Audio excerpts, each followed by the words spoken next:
Good evening. I'm Scott Westerfeld, author of the Uglies series, and I'm here with Cassandra Clare, author of the City of Bones, City of Ashes, City of Glass series known as Mortal Instruments.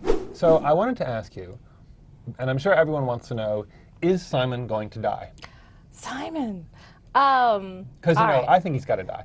You think he's got to die? I think everyone would be so happy if he died. I do get a lot of letters about Simon voting one way or the other on his demise, so I'm going to just lay it to rest here today in the studio. Simon survives City of Glass. He Yes! does not die. I didn't really want Simon to die. I don't Simon secretly. I don't want to get that hate mail, so.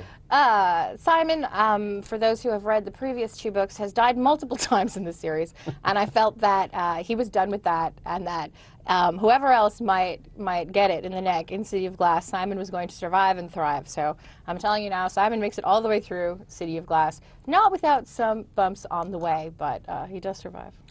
So sometimes after I've finished a series, I sort of wonder what happens after it. And I know, obviously fans wonder too. We all get fan mail saying, tell us what happens after. When do they have kids? What happens to their kids? What happens to their grandkids? So do you ever think of that way? I mean, do you know, for instance, what happens, say, to Simon after the series is all over?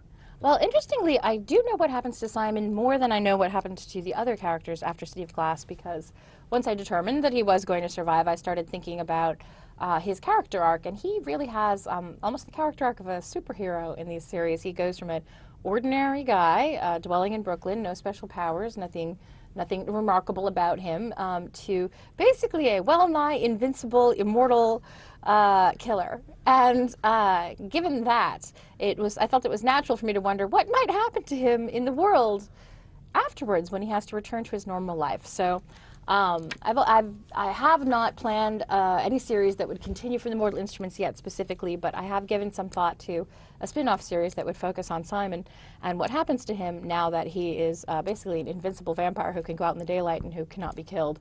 And I started writing a little bit of a road trip short story in which he is traveling across the country. He meets up with a vampire hunter, and together they have to take on a town of evil vampires.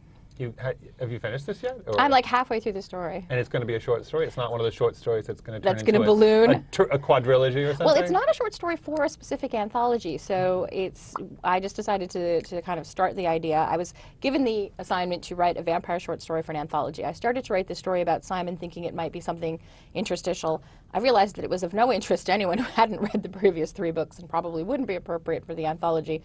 But it was such a fun concept that I decided to continue writing it, and it will either be a long short story or it will be the beginning of a new series about Simon. I don't know yet. Well, you heard it here first.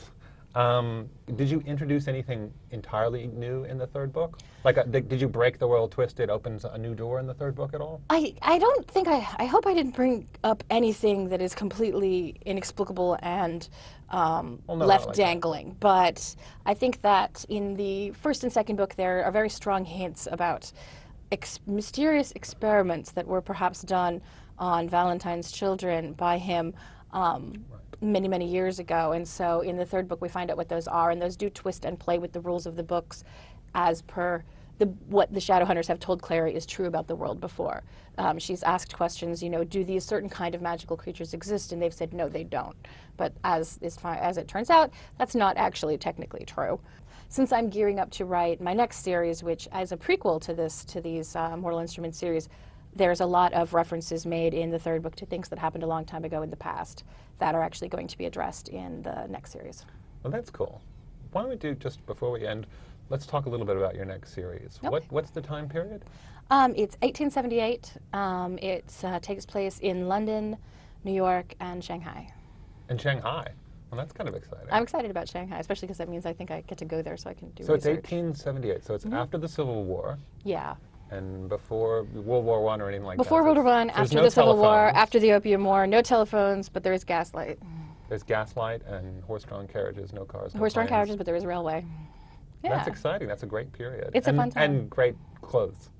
Absolutely great clothes. Having a lot of fun with the clothes. A lot of fun with the technology as it was of the time period. I wanted to do something that sort of focused on the Victorians' obsession with automata and mechanical creatures. So Chess players. yes, you know, exactly. Robot chess players and stuff like Robot that. chess players, robot magicians, and fortune tellers, and so it centers on an evil conspiracy by a man who owns a big corporation of sort of clockwork gadgets and gadgets, who is actually secretly building a demon-controlled clockwork army to take over the world. Oh, wow. Well, see, now you've given it away. Well, What's that called? Do we have a name? Right at the moment, it's called The Infernal Devices, is the name of the series, and the first book is called The Clockwork Princess. Okay, great. Thank you very much. Good to talk to you, Scott.